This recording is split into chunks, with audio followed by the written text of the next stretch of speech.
I'm Mike Woodcock, Principal Engineer with Washington Suburban Sanitary Commission. We are currently in our lower Anacostia yard where we store failed pipes, and in particular failed PCCP pipes, pre-stressed concrete cylinder pipes.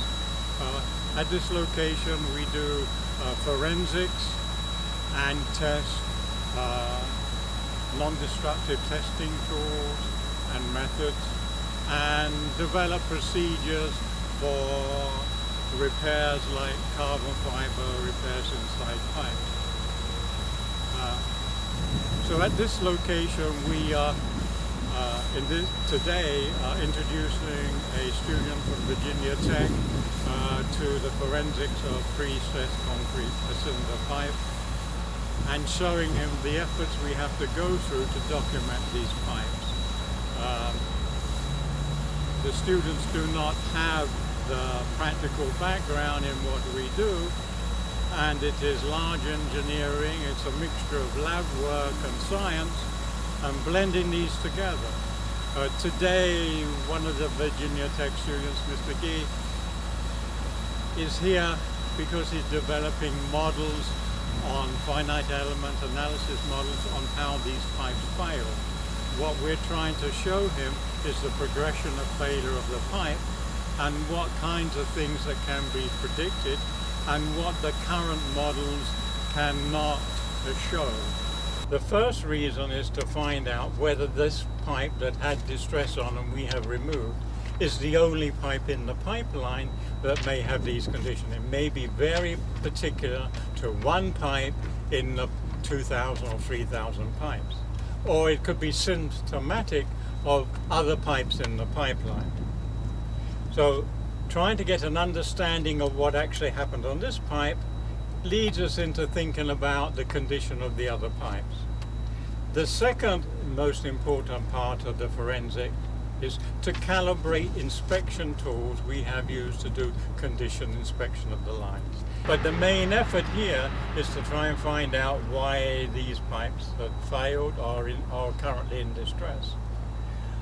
One of the first things we do in the reporting of the analysis, but maybe in taking the last samples from the failed pipe in practice, is that the pipes are made to an engineering specification, and along the pipeline different pipes in different locations have different properties and are made differently. The PCCP pipes are made specifically for the location they are inserted.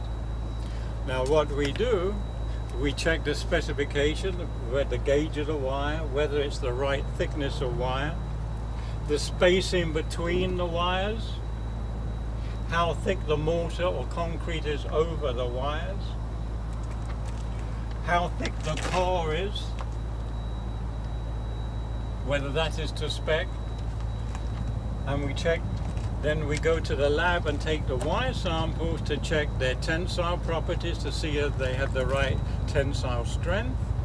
We check their torsional properties and their resistance to hydrogen embrittlement. All this work takes place in the lab. We take the samples off the pipe in the yard, package them up, label them, and send them to the lab. This cross-section shows how the pipe was made. This is an embedded cylinder pipe. This is the cylinder steel. This is the concrete inside the pipe, and these are the wires which are pre-stressed and hold the pipe together. This is the mortar coating which covers the wires and is the corrosion protection layer for the wires.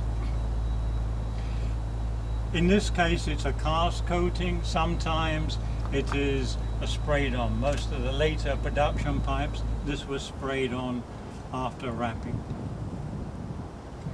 Now, where the pipe had the impact damage and the wires corroded, you can now see on the side here the concrete has started cracking.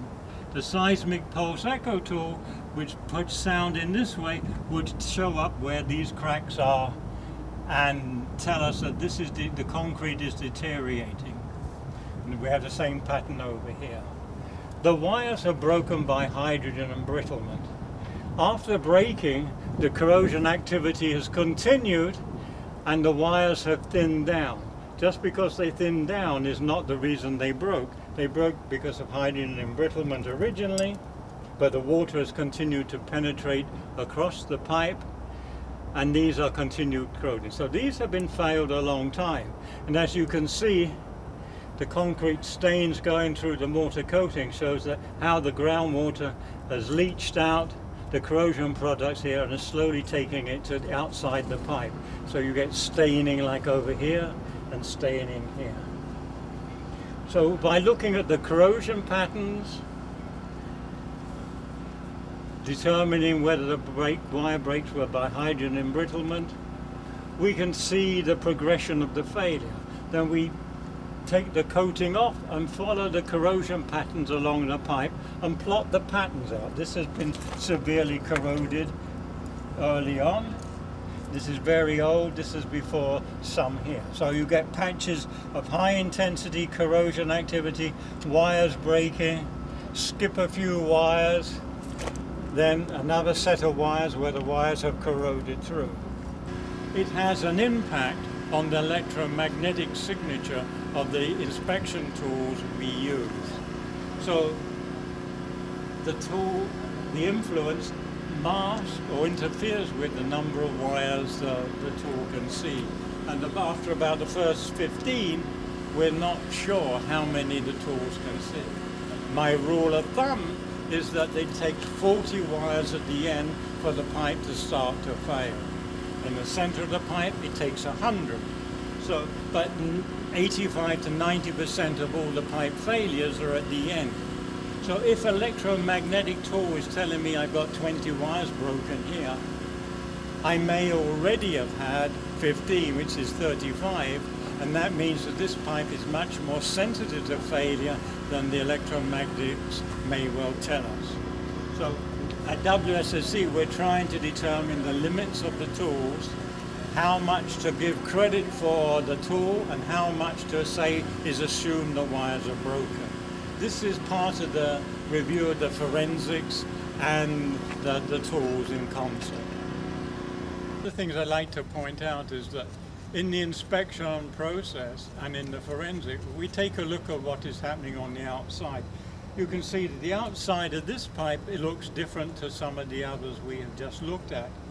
The reason is that there's groundwater has attacked the pipe. The groundwater contains carbon dioxide, and that groundwater is attacking the concrete at some pipes at some locations. As you can see here, it's converting the concrete and mortar back to sand. All the calcium hydroxide is leached out. And in some locations, you can scratch through right to the wires, which this layer is supposed to be protecting. When the groundwater with the carbon dioxide has got in there, then we're on a good fast path to pipe failure. But remember, carbon dioxide in groundwater is probably more aggressive than, certainly in this area of this state in Maryland, than salt from road salts.